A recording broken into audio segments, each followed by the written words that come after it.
Hello friends, இன்றைக்கி ரொம்பவே டேஸ்டியான எல்லாத்துக்குமே ரொம்ப பிடிச்ச ஹோட்டல் ஸ்டைல் வெஜ் குருமா எப்படி செய்கிறதுன்னு தான் பார்க்க போகிறோம். இந்த வெஜ் குருமா சப்பாத்திக்கு பூரிக்கெல்லாம் நல்ல காம்பினேஷனாக இருக்கும். வாங்க இது எப்படி செய்கிறதுன்னு பார்க்கலாம்.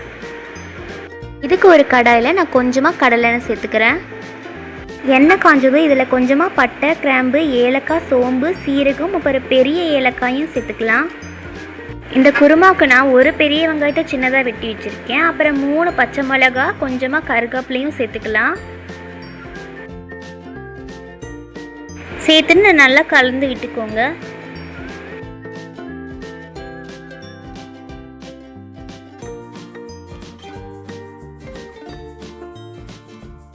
இப்போ இந்த வெங்காயம் பாதி வெந்து வந்துருச்சு. இது கூட இஞ்சி பூண்டு பேஸ்ட் 2 ஸ்பூன் சேர்த்துக்கலாம். சேர்த்துட்டு நல்லா கலந்து விட்டுக்கோங்க. இதோட பச்சை வாசனை போகிற வரைக்கும் நல்லா வேகணும். இப்போ இந்த இஞ்சி பூண்டு வெங்காயம் எல்லாம் நல்லா வெந்து வந்துருச்சு. இது கூட நான் 3 பெரிய தக்காளியை நல்லா சின்னதாக வெட்டி வச்சுருக்கேன். அதை இது கூட சேர்த்துக்கலாம்.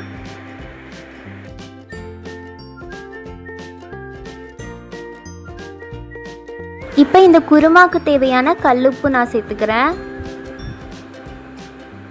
சேர்த்துட்டு நல்லா கலந்து விட்டு மூடி போட்டு வச்சுக்கோங்க, வேகட்டும்.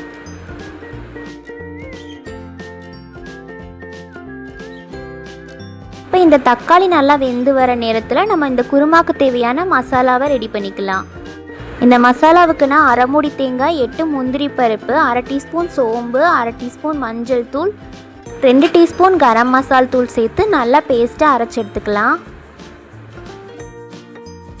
இப்போ இந்த தக்காளியெல்லாம் நல்லா வெந்து வந்துருச்சு. இந்த ஸ்டேஜில் நான் கேரட், பீன்ஸ், பட்டாணி, அப்புறம் கொஞ்சமாக கொத்தமல்லி தலையெல்லாம் க்ளீன் பண்ணி கட் பண்ணி வச்சுருக்கேன். அதை இது கூட நான் சேர்த்துக்கிறேன். இதில் நீங்கள் தேவைப்பட்டால் சோயா சங்க்ஸ் கூட சேர்த்துக்கலாம். இந்த குருமா நல்லா கிரேவி கன்சிஸ்டன்சியில் வர்றதுக்காக நான் ஒரு பெரிய உருளைக்கிழங்க நல்லா மசிச்சு வச்சுருக்கேன். அதை இது கூட சேர்த்துக்கிறேன். சேர்த்துட்டு நல்லா கலந்து விட்டு மூடி போட்டு வச்சுக்கோங்க.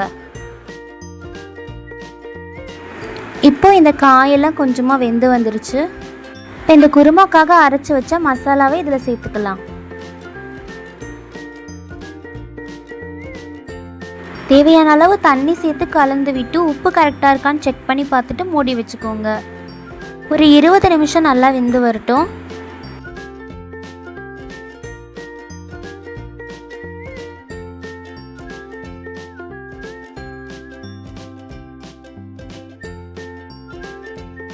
அவ்வளோதான், இப்போ ரொம்பவே டேஸ்டியான வெஜ் குருமா ரெடி ஆயிடுச்சு. ட்ரை பண்ணி பார்த்துட்டு எப்படி இருந்துச்சுன்னு கமெண்ட்டில் சொல்லுங்கள். இந்த வீடியோ உங்களுக்கு பிடிச்சிருந்துச்சுன்னா லைக் பண்ணிக்கோங்க. உங்கள் ஃப்ரெண்ட்ஸ் அண்ட் ஃபேமிலி கூட ஷேர் பண்ணிக்கோங்க. இந்த மாதிரி டேஸ்டி அண்ட் ஹெல்த்தியான ஃபுட் ரெசிபீஸ்க்கு நம்ம சேனலை சப்ஸ்கிரைப் அண்ட் ஃபாலோ பண்ணிக்கோங்க.